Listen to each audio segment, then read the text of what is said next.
Bonjour et bienvenue sur cette chaîne YouTube. Nous sommes toujours en pleine épidémie de Covid-19 et je viens vous parler à travers ces différentes vidéos de la mort, sujet tabou dans notre société, à l'école et même dans l'entreprise. Sujet éminemment difficile et douloureux bien sûr. Et pourtant la mort fait partie de la vie, fait partie intégrante de la vie. Aujourd'hui, plus spécifiquement, je parlerai dans cette vidéo de la question des rites et du cimetière pour les enfants et pour les adolescents. L'objectif, il est de vous aider, vous, à accompagner au mieux cet enfant et cet adolescent. Dans ce contexte si éprouvant que nous connaissons avec ce Covid-19, la question des rituels, elle est difficile et elle est même ô combien douloureuse. On sait combien la présence des rituels participe à cette traversée du deuil. En temps normal, nous pouvons accompagner nos mourants, nous pouvons leur tenir la main. C'est tellement essentiel d'avoir ces moments, d'avoir ces temps pour dire tout ce que l'on a à dire et à redire, les paroles qui seront bien à soi. Et c'est d'ailleurs tellement important que le président Macron, lors de son allocution télévisée du 13 avril, a précisé que l'accompagnement des proches qui sont atteints de Covid-19 et qui sont en fin de vie serait à nouveau possible alors que jusqu'ici, ça ne l'était pas.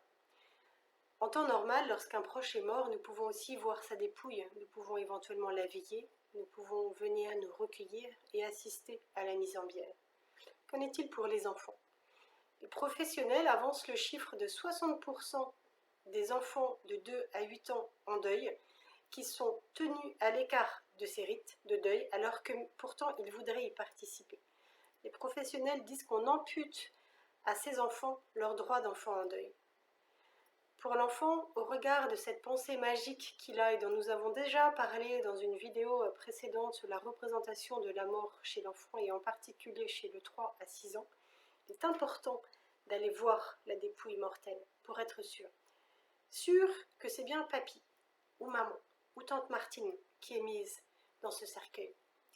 Il y a bien sûr quelques conditions qui sont requises pour emmener l'enfant voir cette dépouille mortelle. Que cette dépouille soit visible et non pas défigurée. Qu'on explique bien à l'enfant ce qui s'est passé, avec des mots clairs. Que l'enfant soit en présence d'une personne aimante et aimée.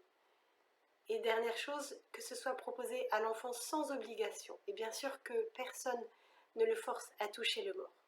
Mais si l'enfant ne vient pas se recueillir devant la dépouille mortelle de son proche, il est probable qu'il regrettera plus tard de ne pas être venu. Voir un mort n'est pas si effrayant que cela, qu'on le croit. En revanche, ce qui est choquant pour un enfant, comme pour un adulte d'ailleurs, ce sont les non-dits. Ce sont les angoisses des adultes. Et c'est le fait d'être laissé de côté. L'enfant a besoin d'être inclus. Il a besoin d'avoir des explications précises.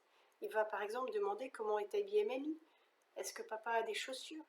Pourquoi est-ce qu'on a mis à tante Martine telle ou telle tenue? Ces questions, elles sont normales, elles sont naturelles et vous pourrez y répondre le plus simplement et le plus naturellement possible. Et bien sûr, si vous ne savez pas quoi ou comment répondre, vous pouvez dire que vous ne savez pas. Mais l'enfant a besoin de vivre ces rites. Il pourra apporter ses dessins, il pourra les poser sur le corps, dans le cercueil.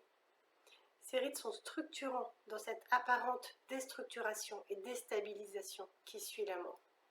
De mon côté, pour vous donner un exemple personnel, j'ai emmené mes enfants au funérarium dès le lendemain de la mort de leur papa.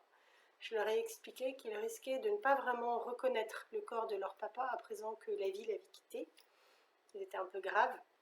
Et à peine fébriles d'ailleurs, ils ont posé leurs dessins pleins de vie et de couleurs sur le corps de leur papa.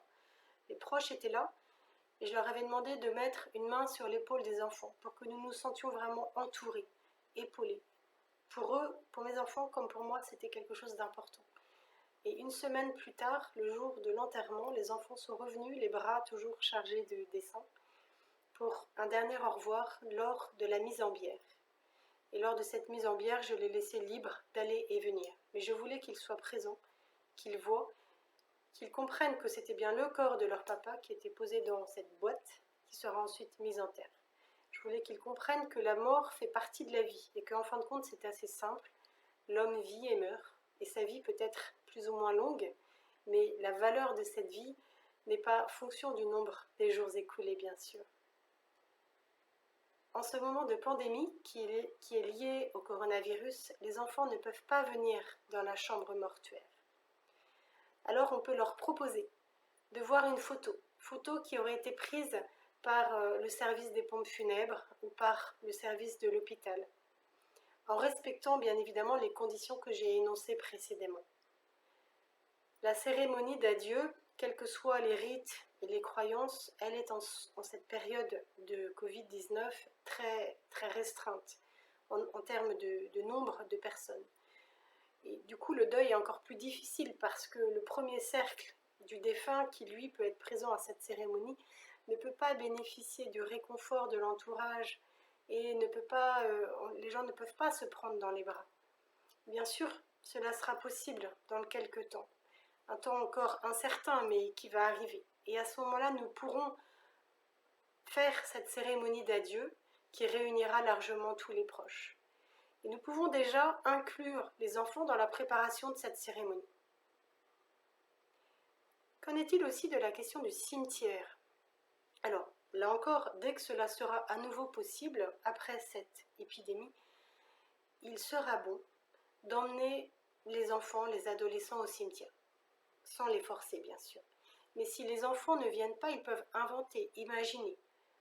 Alors qu'ils ne seront pas traumatisés, si des adultes aimants et proches, même si ce ne sont pas forcément les plus proches, puisque les plus proches peuvent ne pas être en état de venir, eh bien, ces adultes peuvent montrer l'endroit où le défunt repose. Ils peuvent répondre aux questions. Ils peuvent expliquer et réexpliquer les différentes coutumes, les différents moments, etc. Pour vous donner encore une anecdote personnelle, le jour de l'enterrement de mon mari, une de mes filles qui avait à ce moment-là 6 ans, s'était déguisée en princesse. Elle avait mis robe et chaussures pailletées. Une petite princesse de 6 ans qui enterrait son papa. Je l'ai laissé faire, bien sûr. Je trouvais que c'était beau de voir que la vie continuait et que cet enfant, pleine de vie, eh bien, nous tirait aussi vers l'avant. Le cimetière est un lieu où l'on peut accepter de se laisser submerger, envahir par la tristesse. Et parfois, ça va être l'occasion de pleurer. Mais le cimetière, ce n'est pas un lieu morbide. C'est un lieu où l'on peut parler à la personne décédée.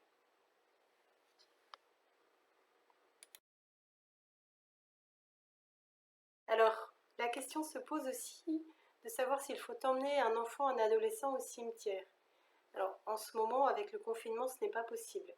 Mais après cette épidémie, oui, bien sûr, il sera bon d'emmener l'enfant et l'adolescent, sans le forcer, bien sûr. Sachant que s'il n'y va pas, l'enfant risque d'inventer, d'imaginer.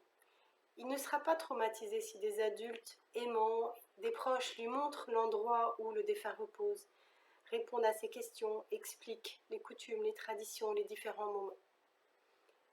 Pour vous donner un exemple, une anecdote personnelle, le jour de l'enterrement de mon mari, une de mes filles qui avait à ce moment-là 6 ans, était déguisée en princesse. Elle avait mis robe et chaussures pailletées. Une petite princesse de 6 ans qui enterrait son papa. Je l'ai laissé faire, bien sûr, c'était important pour elle. Et c'était important aussi pour moi de voir que la vie continuait et que cet enfant, pleine de vie, eh bien, me tirait pour aller de l'avant.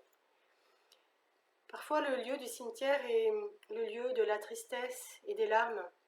Et je crois qu'il est bon d'accepter de se laisser submerger par la tristesse, de se donner la permission de pleurer. Tout spécialement au cimetière, les larmes jaillissent. Et pour ceux qui ont du mal à exprimer leur peine, pour les enfants dont je parlais dans la vidéo précédente, qui ont du mal à sortir ce qui est enfoui, qui ont du mal à pleurer, les emmener au cimetière peut être une bonne occasion de faire sortir ce qui doit sortir. Le cimetière, ça ouvre un chemin de vie. Il permet d'amorcer, de poursuivre ce travail, cette traversée du deuil qui n'est pas forcément terminée, pour aller vers la vie et non pas vers la mort. Un cimetière, c'est un lieu qui est beau, qui est fleuri, qui est vivant. Et pour tous les spécialistes du deuil, eh bien, il semble que ce soit un lieu de recueillement nécessaire, surtout pour ceux qui se sont séparés trop tôt. Si vous souhaitez lire quelques livres, je vous suggère ceux d'Elisabeth Kubler-Ross, qui est la pionnière en soins palliatifs et qui a théorisé le processus de deuil et qui est une femme que je trouve très inspirante. Je vous suggère aussi 2 livres très pratiques dont j'ai mis les références à l'issue de cette vidéo, celui de Marie-Madeleine de Kergorlay et celui du docteur Patrick Bensoussan et d'Isabelle Gravillon. Merci beaucoup d'avoir suivi cette vidéo. Vous retrouverez aussi une bibliographie de livres pour les enfants dans les vidéos sur la représentation de la mort pour les enfants. À bientôt, on continue.